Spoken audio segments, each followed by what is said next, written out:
পাঁচ রাজ্যে নির্বাচন হয়েছে, 4 রাজ্যে আমাদের ভারতীয় জনতা পার্টির সরকার ছিল এবং বিগত যেই 5 বছর প্রতিটি রাজ্যে যেইভাবে ভারতীয় জনতা পার্টির সরকার মানুষের স্বার্থে কাজ করছে, ওই রাজ্যগুলির উন্নয়নে কাজ করেছে, দেশের সার্বিক কল্যাণে মোদিজির নেতৃত্বে কাজ করেছে। তার ফলে আজকে সেই যে কাজের নিরিখে মানুষ তাদের আশীর্বাদ আস্থা আরও বেশি করে ভারতীয় জনতা পার্টির উপর বর্ষিত করেছে এবং তার ফলশ্রুতিতেই আজকে এই অভূতপূর্ব 5টি রাজ্যে যে নির্বাচন হয়েছে এর মধ্যে 4টি রাজ্যে আমরা ক্ষমতায় আমরা বসতে চলেছি এবং একটি রাজ্যে আমাদের সরকার ছিল না, আমরা ক্ষমতায় ছিলাম না, যেটা কংগ্রেসের ছিল, কংগ্রেসের সুপ্রা সাফ হয়ে গেছে। তো সেইখানে দাঁড়িয়ে এই যে নির্বাচনের রেজাল্ট এটা প্রমাণ করে যে এই মানুষের আস্থা মানুষের বিশ্বাস ভারতীয় জনতা পার্টির উপর, মোদিজির উপর, অমিত শাহজির উপর, জেপি নাড্ডাজির উপর এবং উত্তরপ্রদেশের জনগণ যোগীজির উপর আরও বেশি করে আস্থা অর্জন করতে আমরা পেরেছি এবং তারই ফলশ্রুতিতে আজকের এই অভূতপূর্ব যেই নির্বাচনের রেজাল্ট আমরা ত্রিপুরারবাসীর পক্ষ থেকে, ত্রিপুরার ভারতীয় জনতা পার্টির পক্ষ থেকে আমরা উত্তরপ্রদেশ বলুন এবং প্রত্যেকটি রাজ্যের জনগণকে আমরা ধন্যবাদ জানাই ভারতীয় জনতা পার্টিকে বিপুল ভোটে জেতানোর জন্য। আচ্ছা, আপনি তো অনেক বছর ধরে রাজনীতি করছেন এবং এই জয়ের পিছনে মূল কারণ কি? একটা এন্টিকামসি ছিল, এরপরও এরকম রেজাল্ট, এটার দেখুন, ভারতীয় জনতা পার্টি সরকার যেখানে থাকে সেখানে এন্টি ইনকামবেন্সি বলে কোনো কিছু নেই। আমরা কাজ করেছি, আমরা কাজ করি, কাজের নিরিখে মানুষ আমাদেরকে বারংবার ক্ষমতায় আনে রাজ্যের উন্নয়নের জন্য, মানুষের উন্নয়নের জন্য এবং বিশেষ করে কোভিডের 2 বছরে যেইভাবে মোদিজির নেতৃত্বে দেশ লড়াই করেছে কোভিডের বিরুদ্ধে, দেশ জয়ী হয়েছে, এটা একটা অভূতপূর্ব। প্রত্যেকটি মানুষের ভ্যাকসিন থেকে শুরু করে কোভিডের সময় কোনো মানুষকে অভুক্ত থাকতে হয়নি। এর ফলেই আজকে মানুষের আস্থা মানুষের বিশ্বাস বারবার ভারতীয় জনতা পার্টির উপর, মোদিজির উপর, অমিত শাহজির উপর, জেপি নাড্ডাজির উপর সেটা সুদৃঢ় হয়েছে এবং দেশ যখন সংকটে থাকে তখন ভারতীয় জনতা পার্টির নেতৃত্বে সরকার মোদিজির নেতৃত্বে আরও বেশি আমরা মানুষের সঙ্গে মানুষের পাশে গিয়ে দাঁড়াই এবং দেখেছেন, আমরা দেখেছি গত যখন কোভিডের 2 বছরেও সেইভাবেই মানুষের পাশে ভারতীয় জনতা পার্টি ছিল। তারই ফলশ্রুতিতে আজকে ভারতীয় জনতা পার্টি দ্বিতীয়বারের জন্য ইউপিতে আমরা জয়ী হয়েছি, উত্তরাখণ্ডে আমাদের জয় হয়েছে, মণিপুরে আমরা জিততে চলছি, গোয়ায় আমাদের সরকার করতে চলছে। এটা আগামী দিনে এই রাজ্যেও আমরা যখন 2023 সালে নির্বাচন হবে আমি বিশ্বাস করি আমরা প্রতিটি সিটে আমরা জিতবো, সেই লক্ষ্যকে সামনে রেখেই আমরা আগামী দিনের লড়াইয়ের জন্য আমরা প্রস্তুত হচ্ছি। উপনির্বাচন আসছে, উপনির্বাচনেও ভারতীয় জনতা পার্টির প্রার্থীরা জয়ী হবে, এটা আমি দৃঢ় গলায় আমি বলতে পারি। সামনে 2023 আপনি কি বলবেন এটা কি প্রভাব পড়বে? দেখুন, আমাদের সরকার মাননীয় মুখ্যমন্ত্রী বিপ্লব কুমার দেবজির নেতৃত্বে এই রাজ্যের সার্বিক উন্নয়নের জন্য কাজ করছে এবং প্রতিটি নির্বাচনে 2018 সালের পর যখনই নির্বাচন হয়েছে তখনই ভারতীয় জনতা পার্টির জয় জয়কার হয়েছে। তো 2023 সাল আমাদের কাছে আমরা বলতে পারি আজকের দিনে দাঁড়িয়ে 2023 সালেও আমাদের ভারতীয় জনতা পার্টির নেতৃত্বে যখন আমরা লড়াই করব, আমাদের সরকার হওয়ার ক্ষেত্রে জয় জয়কার হবে। বিপ্লব কুমার দেবজিকে আবার দ্বিতীয়বারের জন্য মুখ্যমন্ত্রী গদিতে বসানোর জন্যে আমরা ময়দানে রয়েছি। রাজ্যের মানুষও সেটা চাইছে বলে আমি বিশ্বাস করি। ভারতীয় জনতা পার্টি টিম ওয়ার্ক করে, ভারতীয় জনতা পার্টির নরেন্দ্র মোদীজির মতো নেতৃত্ব রয়েছে, অমিত ভাই শাহর মতো নেতৃত্ব রয়েছে এবং জেপি নাড্ডাজির মতো নেতৃত্ব রয়েছে। এটা সবাই মিলে উত্তরপ্রদেশের ডেভেলপমেন্ট এবং উত্তরপ্রদেশে 5 বছর যেভাবে সেখানে যে মুলায়ম সিং এবং মায়াবতীর যে গুন্ডারাজ কায়েম করেছিল, সেখানে গুন্ডা যেভাবে প্রতিষ্ঠিত হয়েছিল তাদেরকে গুড়িয়ে ফেলা, তাদের থেকে মুক্তি দেওয়া মানুষকে, এবং সেই রাজ্যে ডেভেলপমেন্ট কাজ করা খুব কঠিন ছিল। সেই কাজটা সেখানকার যোগীজির নেতৃত্বে হয়েছে এবং মানুষ 5 বছর সেখানে দেখেছে উন্নয়ন কাকে বলে, আর সেই উন্নয়নের নিরিখে ভোট হয়েছে। আর আমরা যদি বলি বাকি রাজ্যগুলো, আমাদের মণিপুরে যেভাবে সরকার সেখানে কাজ করেছে, যেভাবে মানুষের আশা পূরণ করেছে, তার জন্য সেখানে ভোট হয়েছে। উত্তরাখণ্ড বলুন আর গোয়াতে বলুন, গোয়াতে একটু ভোট কম হয়েছে, আমাদের আশা অনুরূপ হয়নি। সেখানে আমরা সেটা অনুমান করতে পারছি, সেখানে আমাদের যে মুখ্যমন্ত্রী ছিলেন মনোহর পারিকর, পরে কেন্দ্রীয় মন্ত্রী হলেন, ওনার মতো এত প্রভাবশালী নেতৃত্ব সেখানে হয়তো আমরা দ্বিতীয়বার দিতে পারিনি, তার জন্য সেখানে একটু ভোট হয়তো কম হয়েছে। পাঞ্জাবে আমাদের সরকার কোনোদিন ছিল না, সেখানে শিরোমণি আকালি দলের সরকার ছিল, আমরা সেখানে ছোট শরিক ছিলাম, সেখানে সেই অনুপাতেই রেজাল্ট হয়েছে। কিন্তু পাঞ্জাবে কংগ্রেস মুক্ত হয়েছে। পাঞ্জাব যেখানে অপশাসন, সেখানে নেশার বাণিজ্য, যে পাঞ্জাবকে ডুবিয়ে ফেলছিল যে কংগ্রেস, সেখান থেকে মানুষ মুক্তি পেয়েছে এবং উত্তরপ্রদেশের মানুষ উন্নয়নের নিরিখে ভোট করেছে। আজকের দিনে একটাই মেসেজ থাকবে, সারা ভারতবর্ষের মানুষ উন্নয়ন দেখছে, উন্নয়নের নিরিখে ভোট করছে এবং 2023-এ ত্রিপুরা রাজ্য উন্নয়নের নিরিখে ভোট করবে। যে জয়, এটা আমাদের দেশের যশস্বী প্রধানমন্ত্রী নরেন্দ্র মোদীজির জয়। আজকে সমগ্র ভারতবর্ষে মোদিময় হয়ে গেছে। আজকে আমাদের যশস্বী প্রধানমন্ত্রীকে এবং সমস্ত জনগণকে আমরা শুভেচ্ছা অভিনন্দন জানাচ্ছি এবং দীর্ঘ প্রত্যাশার পর আজকে যারা বিরোধীরা যে আওয়াজ তুলেছিলেন, আমাদের দেশের প্রধানমন্ত্রী একটাই আওয়াজ তুলেছিলেন, কংগ্রেস মুক্ত ভারত। আজকে তা সম্পূর্ণ হলো। আজকে আমাদের ভারতীয় জনতা পার্টির নেতৃত্বে, যেটা বিশেষ করে আমাদের উত্তরপ্রদেশে, যেটা 40 বছরের ইতিহাসকে যে রেকর্ড, সেটা ভঙ্গ করে দিয়ে দ্বিতীয়বার যোগী সরকার আবার পুনরায় ক্ষমতায় এসেছে। আমি যোগীজিকে ধন্যবাদ জানাচ্ছি, আমাদের দেশের প্রধানমন্ত্রীকে ধন্যবাদ জানাচ্ছি। তৎসঙ্গে উত্তর পূর্বাঞ্চলে মণিপুরের বাসী যারা মণিপুরে ভারতীয় জনতা পার্টি সরকারকে বিশ্বাস করে আবারও পুনরায় ক্ষমতা এনেছেন, তার জন্য আমি মণিপুরের সমস্ত জনগণকে ধন্যবাদ জানাচ্ছি। উত্তরাখণ্ড, গোয়া, সমস্ত জায়গায় বিজেপিময় হয়ে গেছে, মোদিময় হয়ে গেছে। এক্সপেক্টেড লাইনেই রেজাল্ট হয়েছে। উত্তরপ্রদেশে তো আপনারা দেখেছেন যে সব দল একত্রিত হয়ে বিজেপিকে হারানোর প্রচেষ্টায় ছিল। আমি উত্তরপ্রদেশের এই রেজাল্টকে আমি বলবো রেফারেন্ডামই বলবো। মানুষ সবাই সবাইকে ভুল প্রমাণিত করে যোগীজি যে একজন সুদক্ষ কি বলে মুখ্যমন্ত্রী হিসেবে এই 5টা বছর কাটিয়েছেন এবং এই রেফারেন্ডাম পাশাপাশি এটা একটা ইতিহাসও আমি বলবো যে উত্তরপ্রদেশে আপনারা জানেন যে রিপিট পরপর দুবার কেউই করতে পারেনি, যোগীজি করেছেন। ভারতীয় জনতা পার্টির বিচারধারা সর্বার্থে উত্তরপ্রদেশে জয়ী হয়েছে। পাশাপাশি আপনারা মণিপুরের রেজাল্টও দেখেছেন। মণিপুরে দীর্ঘ কংগ্রেস শাসনে যেভাবে করাপশন একদম শেকড়ে চলে গেছিল মণিপুরের, সেই জায়গা থেকে আবার মানুষ আস্তে আস্তে গণতন্ত্রে বিশ্বাসী হয়ে দেখেছেন। গেলবারও আমরা মণিপুরেও বিজেপি সরকার গঠন করতে সমর্থ হয়েছে, আবার দ্বিতীয়বার এবার রিপিট করতে চলছে। উত্তরাখণ্ডেও দেখেছেন অনেক ধরনের জল্পনা কল্পনা চলছিল, কিন্তু সব জল্পনা কল্পনাকে সরিয়ে দিয়ে ওখানকার মানুষ বিজেপিকে আবার সরকারে আসীন করছে। 2023-এ কি তার প্রভাব ত্রিপুরাতেও পড়ছে? নিশ্চয়ই পড়বে। যেইভাবে কংগ্রেস মুক্ত ভারতের ডাক দেওয়া হয়েছে, আমরা আক্ষরিক অর্থে দেখছি যে কংগ্রেস মুক্ত ভারতের দিকেই মানুষ এই দেশকে দেখতে চাইছে এবং এর প্রভাব ত্রিপুরাতেও পড়বে। ত্রিপুরাতে আপনারা দেখেছেন কিছু লোক বেরিয়ে গিয়ে কংগ্রেসে আবার যোগদান করেছে। আমার ওনাদের জন্য লিটারেলি কষ্ট হয়। ওনারা অনেক স্বপ্ন নিয়ে গেছিলেন, কিন্তু আজকের দিনে হয়তো ওদের নিজের চোখের সামনে সেই স্বপ্ন ভঙ্গ হতে দেখছেন। जय श्री राम। मैं कन्हैया मित्तल अपना निजी विचार इस गीत के जरिए अपने निजी यूट्यूब चैनल पर डाल रहा हूँ। आपको पसंद आए तो इसको शेयर करें, सुने और कमेंट करें।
Kartik, Rasulpura.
হিন্দুকেরা অনেক কিছুই বলেছিল এই হবে কিন্তু কিছুই হয় না। 3-4 বছর ধরে 3-4 বার আপনারা দেখেছেন যে তারপরেও কিন্তু উত্তরপ্রদেশে দুইবার এবার পরপর আমাদের বিজয় প্রাপ্তি হয়েছে। যোগীজিকে বাধাই দিতাম আমি দিচ্ছি এবং সত্যি আমরা আনন্দিত, আমাদের কার্যকর্তারা খুবই আনন্দিত। 23-এ নির্বাচন নিয়ে 23 আর কি বলবো, রেজাল্ট তো আজকে বোঝা গেল যে 23-এ কী রেজাল্ট হবে। গত বছর যে রেজাল্ট আমরা পেয়েছি এর থেকে আরও বেশি সংখ্যা নিয়ে আমরা আরও বিজয়প্রাপ্ত হব, এটা নিশ্চিত। যারা অনেকে অনেক কিছু স্বপ্ন দেখেছিল এবং অনেক কিছু কুচক্র রচনা করেছিল, তারা কিন্তু মুখের মধ্যে থামা এই রেজাল্ট কিন্তু বসে দিলাম আমরা। কতটা আসন পেতে পারে 60 মধ্যে सेटा आगे आने वाले दिन ही बताएगा क्या कितना आसान मिलेगा। लेकिन मैं पहले भी बताया যে আমরা তো 100% আমরা চাই আমাকে যখন আমাদের বর্তমান মুখ্যমন্ত্রী আমাকে যখন এই ব্যাটনটা আমাকে দিয়েছিল, যখন উনি তৎকালীন সময়ে আমাদের ত্রিপুরা প্রদেশে সভাপতি ছিলেন, উনি বলেছিলেন যে আমি 0 থেকে 36 করেছি, তো আপনাকে 60 করতে হবে। তো সেই আশা নিয়ে আমরা আগামী দিন করবো এবং আমি নিশ্চিত সেটা হবে, এর মধ্যে আর দ্বিমত নেই। অ্যালায়েন্স আমরা হবে কি হবে না সেটা আগামী দিন একটু বা করবো আমরা, সেটা আপনারা জানবেন পরবর্তী সময়ে। কর্মীদের উদ্দেশ্যে কী বলবেন? কর্মীদের তো আমি বলবো এই ধরনের উন্মাদনা ওদের মধ্যে যে আমি দেখছি উচ্ছ্বাস, আমরা দেশের জন্য কাজ করি, তারপর পার্টি, তারপর নিজের, আমরা বারবার বলি তো মানুষের জন্য আমরা যদি কাজ করি মানুষ আমাদের রিটার্ন দেবে।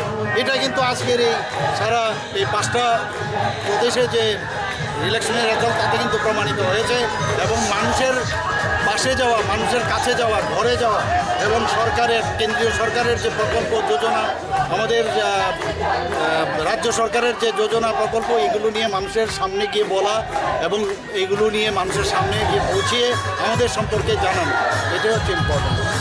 আম আদমি পার্টি বলছে পাঞ্জাবে আপনাদের হারিয়ে সেখানে জয়লাভ করেছে, ত্রিপুরাতেও সেইভাবে আপনাদের হারিয়ে জয়লাভ। এখন গণতন্ত্রতে হার জিত থাকবে, এখন আপনারা জানেন এটা সত্যি। আমি ওনাদেরকেও ধন্যবাদ দেব আম আদমি পার্টি ওখানে যেহেতু সরকার করতে যাচ্ছে ওনারা নিশ্চয়ই ধন্যবাদের পাত্র। কিন্তু এইগুলো ইলেকশনে থাকবে, কিন্তু এখন দেখতে হবে যে আমাদের ভারতীয় জনতা পার্টিকে এই যে 5টা রাজ্যের মধ্যে সবচেয়ে বেশি যদি আপনি চিন্তা করেন সেই দিক দিয়ে কিন্তু আমাদেরকেই বেশি ভোট দিয়েছে এবং আমাদের উপরেই কিন্তু আস্থা রেখেছে। কাজে সেই দিক দিয়ে আজকে আপ পার্টি এসছে, ঠিক আছে, আগামী দিন হয়তো আবার আমরা আসবো, অন্য পার্টিও আসতে পারে, কিন্তু গণতন্ত্রই শেষ কথা, জনতাই জনার্দন। সেইভাবে আমরা আশা করি, আমরা কারোর উপর জোর করে চাপিয়ে দিই না, আমরা কাজ করে তারপর মানুষের কাছে যাই। ত্রিপুরা প্রদেশের যে র্যালির আয়োজন করা হয়েছে তা রাজ্যের কোন কোন রাজপথ পরিক্রমা করবে? এখন তো হঠাৎ করে সবাই এসে, আমরা কোনো প্ল্যান নেই, সবার মধ্যে উচ্ছ্বাস উদ্দীপনা এবং সমস্ত মণ্ডলে সারা আমাদের 7টা মণ্ডল সব জায়গায় সবাই বেরিয়ে পড়েছে। এখানে আমাদের প্ল্যান নেই, এমনিতেই সবাই চলে এসছে। কাজে আমরা এর মধ্যে বেরোবো, আগরতলার রাজপথ আমরা সবাই আনন্দ উল্লাসে মেতে হচ্ছে। সবাই মিলে আমরা কারা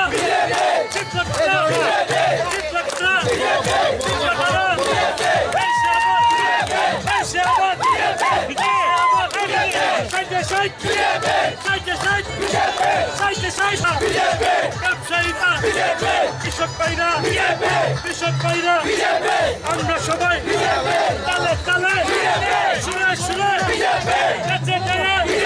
দেশে আবার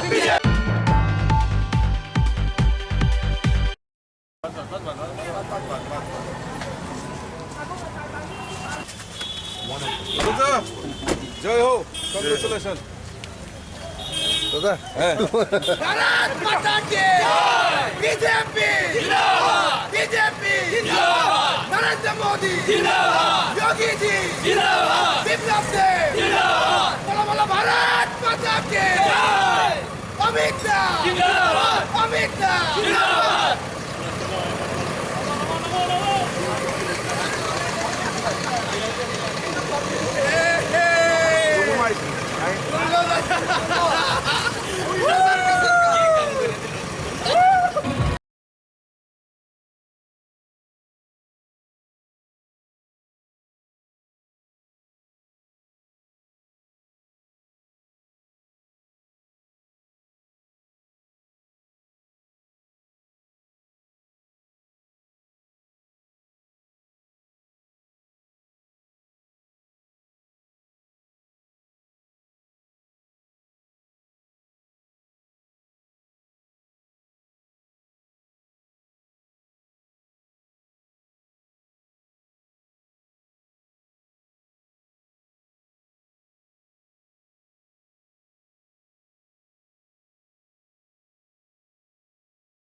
পাঁচ রাজ্যে নির্বাচন হয়েছে, 4 রাজ্যে আমাদের ভারতীয় জনতা পার্টির সরকার ছিল এবং বিগত যেই 5 বছর প্রতিটি রাজ্যে যেইভাবে ভারতীয় জনতা পার্টির সরকার মানুষের স্বার্থে কাজ করেছে, ওই রাজ্যগুলির উন্নয়নে কাজ করেছে, দেশের সার্বিক কল্যাণে মোদিজির নেতৃত্বে কাজ করেছে। তার ফলে আজকে সেই যে কাজের নিরিখে মানুষ তাদের আশীর্বাদ আস্থা আরও বেশি করে ভারতীয় জনতা পার্টির উপর বর্ষিত করেছে এবং তার ফলশ্রুতিতেই আজকে এই অভূতপূর্ব 5টি রাজ্যে যে নির্বাচন হয়েছে এর মধ্যে 4টি রাজ্যে আমরা ক্ষমতায় বসতে চলেছি এবং একটি রাজ্যে আমাদের সরকার ছিল না, আমরা ক্ষমতায় ছিলাম না, যেটা কংগ্রেসের ছিল কংগ্রেসের সুপ্রা সাফ হয়ে গেছে। তো সেইখানে দাঁড়িয়ে এই যে নির্বাচনের রেজাল্ট এটা প্রমাণ করে যে এই মানুষের আস্থা, মানুষের বিশ্বাস ভারতীয় জনতা পার্টির উপর, মোদিজির উপর, অমিত শাহজির উপর, জেপি নাড্ডাজির উপর এবং উত্তরপ্রদেশের জনগণ যোগীজির উপর আরও বেশি করে আস্থা অর্জন করতে আমরা পেরেছি এবং তারই ফলশ্রুতিতে আজকের এই অভূতপূর্ব যে নির্বাচনের রেজাল্ট আমরা ত্রিপুরারবাসীর পক্ষ থেকে, ত্রিপুরার ভারতীয় জনতা পার্টির পক্ষ থেকে আমরা উত্তরপ্রদেশ বলুন এবং প্রত্যেকটি রাজ্যের জনগণকে আমরা ধন্যবাদ জানাই ভারতীয় জনতা পার্টিকে বিপুল ভোটে জেতানোর জন্য।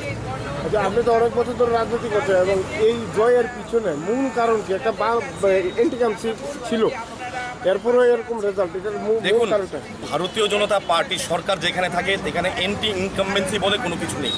আমরা কাজ করেছি, আমরা কাজ করি, কাজের নিরিখে মানুষ আমাদেরকে বারংবার ক্ষমতায় আনে রাজ্যের উন্নয়নের জন্য, মানুষের উন্নয়নের জন্য। এবং বিশেষ করে কোভিডের 2 বছরে যেইভাবে মোদিজির নেতৃত্বে দেশ লড়াই করেছে কোভিডের বিরুদ্ধে, দেশ জয়ী হয়েছে, এটা একটা অভূতপূর্ব। প্রত্যেকটি মানুষের ভ্যাকসিন থেকে শুরু করে কোভিডের সময় কোনো মানুষকে অভুক্ত থাকতে হয়নি। এর ফলেই আজকে মানুষের আস্থা, মানুষের বিশ্বাস বারবার ভারতীয় জনতা পার্টির উপর, মোদিজির উপর, অমিত শাহজির উপর, জেপি নাড্ডাজির উপর সেটা সুদৃঢ় হয়েছে। এবং দেশ যখন সংকটে থাকে তখন ভারতীয় জনতা পার্টির নেতৃত্বে সরকার, মোদিজির নেতৃত্বে আরও বেশি আমরা মানুষের সঙ্গে, মানুষের পাশে গিয়ে দাঁড়াই। এবং দেখেছেন, আমরা দেখেছি গত যখন কোভিডের 2 বছরেও সেইভাবেই মানুষের পাশে ভারতীয় জনতা পার্টি ছিল। তারই ফলশ্রুতিতে আজকে ভারতীয় জনতা পার্টি দ্বিতীয়বারের জন্য ইউপিতে আমরা জয়ী হয়েছি, উত্তরাখণ্ডে আমাদের জয় হয়েছে, মণিপুরে আমরা জিততে চলছি, গোয়ায় আমাদের সরকার করতে চলছে। এটা আগামী দিনে এই রাজ্যেও আমরা যখন 2023 সালে নির্বাচন হবে, আমি বিশ্বাস করি আমরা প্রতিটি সিটে আমরা জিতবো। সেই লক্ষ্যকে সামনে রেখেই আমরা আগামী দিনের লড়াইয়ের জন্য আমরা প্রস্তুত হচ্ছি। উপনির্বাচন আসছে, উপনির্বাচনেও ভারতীয় জনতা পার্টির প্রার্থীরা জয়ী হবে, এটা আমি দৃঢ় গলায় আমি বলতে পারি। সামনে 2023-এ আপনি কি বলবেন? এটার কি প্রভাব পড়বে? দেখুন, আমাদের সরকার মাননীয় মুখ্যমন্ত্রী বিপ্লব কুমার দেবজির নেতৃত্বে এই রাজ্যের সার্বিক উন্নয়নের জন্য কাজ করছে এবং প্রতিটি নির্বাচনে 2018 সালের পর যখনই নির্বাচন হয়েছে তখনই ভারতীয় জনতা পার্টির জয় জয়কার হয়েছে। তো 2023 সাল আমাদের কাছে আমার বলতে পারে আজকের দিনে দাঁড়িয়ে 2023 সালেও আমাদের ভারতীয় জনতা পার্টির নেতৃত্বে যখন আমরা লড়াই করব, আমাদের সরকার হওয়ার ক্ষেত্রে জয় জয়কার হবে।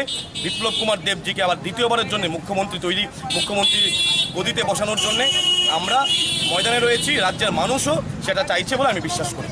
ভারতীয় জনতা পার্টি টিম ওয়ার্ক করে, ভারতীয় জনতা পার্টির নরেন্দ্র মোদীজির মতো নেতৃত্ব রয়েছে, অমিত ভাই শাহর মতো নেতৃত্ব রয়েছে এবং জেপি নাড্ডাজির মতো নেতৃত্ব রয়েছে। এটা সবাই মিলে উত্তরপ্রদেশের ডেভেলপমেন্ট এবং উত্তরপ্রদেশে 5 বছর যেভাবে সেখানে যে মুলায়ম সিং এবং মায়াবতীর যে গুন্ডারাজ কায়েম করেছিল, সেখানে গুন্ডা যেভাবে প্রতিষ্ঠিত হয়েছিল তাদেরকে গুড়িয়ে ফেলা, তাদের থেকে মুক্তি দেওয়া মানুষকে, এবং সেই রাজ্যে ডেভেলপমেন্ট কাজ করা খুব কঠিন ছিল। সেই কাজটা সেখানকার যোগীজির নেতৃত্বে হয়েছে এবং মানুষ 5 বছর সেখানে দেখেছে উন্নয়ন কাকে বলে, আর সেই উন্নয়নের নিরিখে ভোট হয়েছে। আর আমরা যদি বলি বাকি রাজ্যগুলো, আমাদের মণিপুরে যেভাবে সরকার সেখানে কাজ করেছে, যেভাবে মানুষের আশা পূরণ করেছে, তার জন্য সেখানে ভোট হয়েছে। উত্তরাখণ্ড বলুন আর গোয়াতে বলুন, গোয়াতে একটু ভোট কম হয়েছে, আমাদের আশা অনুরূপ হয়নি। সেখানে আমরা সেটা অনুমান করতে পারছি, সেখানে আমাদের যে মুখ্যমন্ত্রী ছিলেন মনোহর পারিকর, পরে কেন্দ্রীয় মন্ত্রী হলেন, ওনার মতো এত প্রভাবশালী নেতৃত্ব সেখানে হয়তো আমরা দ্বিতীয়বার দিতে পারিনি, তার জন্য সেখানে একটু ভোট হয়তো কম হয়েছে। পাঞ্জাবে আমাদের সরকার কোনোদিন ছিল না, সেখানে শিরোমণি আকালি দলের সরকার ছিল, আমরা সেখানে ছোট শরিক ছিলাম, সেখানে সেই অনুপাতেই রেজাল্ট হয়েছে। কিন্তু পাঞ্জাবে কংগ্রেস মুক্ত হয়েছে। পাঞ্জাব যেখানে অপশাসন, সেখানে নেশার বাণিজ্য, যে পাঞ্জাবকে ডুবিয়ে ফেলছিল যে কংগ্রেস, সেখান থেকে মানুষ মুক্তি পেয়েছে এবং উত্তরপ্রদেশের মানুষ উন্নয়নের নিরিখে ভোট করেছে। আজকের দিনে একটাই মেসেজ থাকবে, সারা ভারতবর্ষের মানুষ উন্নয়ন দেখছে, উন্নয়নের নিরিখে ভোট করছে এবং 2023-এ ত্রিপুরা রাজ্য উন্নয়নের নিরিখে ভোট করবে। যে জয়, এটা আমাদের দেশের যশস্বী প্রধানমন্ত্রী নরেন্দ্র মোদীজির জয়। আজকে সমগ্র ভারতবর্ষে মোদিময় হয়ে গেছে। আজকে আমাদের যশস্বী প্রধানমন্ত্রীকে এবং সমস্ত জনগণকে আমরা শুভেচ্ছা, অভিনন্দন জানাচ্ছি। এবং দীর্ঘ প্রত্যাশার পর আজকে যারা বিরোধীরা যে আওয়াজ তুলেছিলেন, আমাদের দেশের প্রধানমন্ত্রী একটাই আওয়াজ তুলেছিলেন, কংগ্রেস মুক্ত ভারত। আজকে তা সম্পূর্ণ হলো আজকে আমাদের ভারতীয় জনতা পার্টির নেতৃত্বে যেটা বিশেষ করে আমাদের উত্তরপ্রদেশে যেটা 40 বছরের ইতিহাসকে যে রেকর্ড সেটা ভঙ্গ করে দিয়ে দ্বিতীয়বার যোগী সরকার আবার পুনরায় ক্ষমতায় এসছে। আমি যোগীজিকে ধন্যবাদ জানাচ্ছি, আমাদের দেশের প্রধানমন্ত্রীকে ধন্যবাদ জানাচ্ছি। তৎসঙ্গে উত্তর পূর্বাঞ্চলে মণিপুরের বাসী যারা মণিপুরে ভারতীয় জনতা পার্টি সরকারকে বিশ্বাস করে আবারও পুনরায় ক্ষমতায় এনেছেন, তার জন্য আমি মণিপুরের সমস্ত জনগণকে ধন্যবাদ জানাচ্ছি। উত্তরাখণ্ড, গোয়া সমস্ত জায়গায় বিজেপিময় হয়ে গেছে, মোদিময় হয়ে গেছে। এক্সপেক্টেড লাইনেই রেজাল্ট হয়েছে। উত্তরপ্রদেশে তো আপনারা দেখেছেন যে সব দল একত্রিত হয়ে বিজেপিকে হারানোর প্রচেষ্টায় ছিল।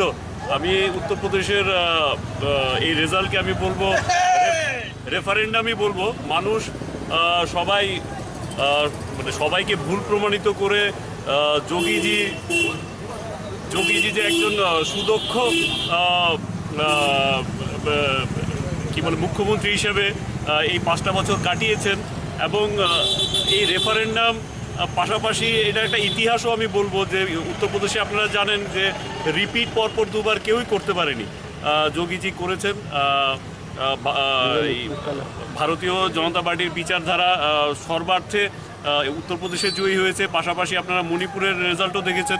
মণিপুরে দীর্ঘ কংগ্রেস শাসনে যেভাবে করাপশন একদম শেকড়ে চলে গেছিল মণিপুরের, সেই জায়গা থেকে আবার মানুষ আস্তে আস্তে গণতন্ত্রে বিশ্বাসী হয়ে দেখেছেন। গেলবারও আমরা মণিপুরেও বিজেপি সরকার গঠন করতে সমর্থ হয়েছে, আবার দ্বিতীয়বার এবার রিপিট করতে চলছে। উত্তরাখণ্ডেও দেখেছেন অনেক ধরনের জল্পনা কল্পনা চলছিল, কিন্তু সব জল্পনা কল্পনাকে সরিয়ে দিয়ে ওখানকার মানুষ বিজেপিকে আবার সরকারে আসীন করছে। 2023 কি তার প্রভাব ত্রিপুরাতেও পড়ছে? নিশ্চয়ই পড়বে। যেইভাবে কংগ্রেস মুক্ত ভারতের ডাক দেওয়া হয়েছে, আমরা আক্ষরিক অর্থে দেখছি যে কংগ্রেস মুক্ত ভারতের দিকেই মানুষ এই দেশকে দেখতে চাইছে এবং এর প্রভাব ত্রিপুরাতেও পড়বে। ত্রিপুরাতে আপনারা দেখেছেন কিছু লোক বেরিয়ে গিয়ে কংগ্রেসে আবার যোগদান করেছে। আমার ওনাদের জন্য লিটারেলি কষ্ট হয়। ওনারা অনেক স্বপ্ন নিয়ে গেছিলেন, কিন্তু আজকের দিনে হয়তো ওদের নিজের চোখের সামনে সেই স্বপ্ন ভঙ্গ হতে দেখছেন। जय श्री राम। मैं कन्हैया मित्तल अपना निजी विचार इस गीत के जरिए अपने निजी यूट्यूब चैनल पर डाल रहा हूँ। आपको पसंद आए तो इसको शेयर करें, सुने और कमेंट करें।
DJ Kartik, Rasulpura.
হিন্দুকেরা অনেক কিছুই বলেছিল এই হবে কিন্তু কিছুই হয় না 3-4 বছর ধরে 3-4 বার আপনারা দেখেছেন যে তারপরেও কিন্তু উত্তরপ্রদেশে দুইবার এবার পরপর আমাদের বিজয় প্রাপ্তি হয়েছে।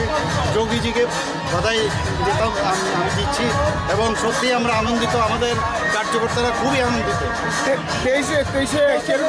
তেইশের নির্বাচন নিয়ে 23 আর কি বলবো, রেজাল্ট তো আজকে বোঝা গেল যে 23-এ কী রেজাল্ট হবে। গত বছর যে রেজাল্ট আমরা পেয়েছি এর থেকে আরও বেশি সংখ্যা নিয়ে আমরা আরও বিজয়প্রাপ্ত হব, এটা নিশ্চিত। যারা অনেকে অনেক কিছু স্বপ্ন দেখেছিল এবং অনেক কিছু কুচক্র রচনা করেছিল, তারা কিন্তু মুখের মধ্যে থামা এই রেজাল্ট কিন্তু বসে দিলাম আমরা।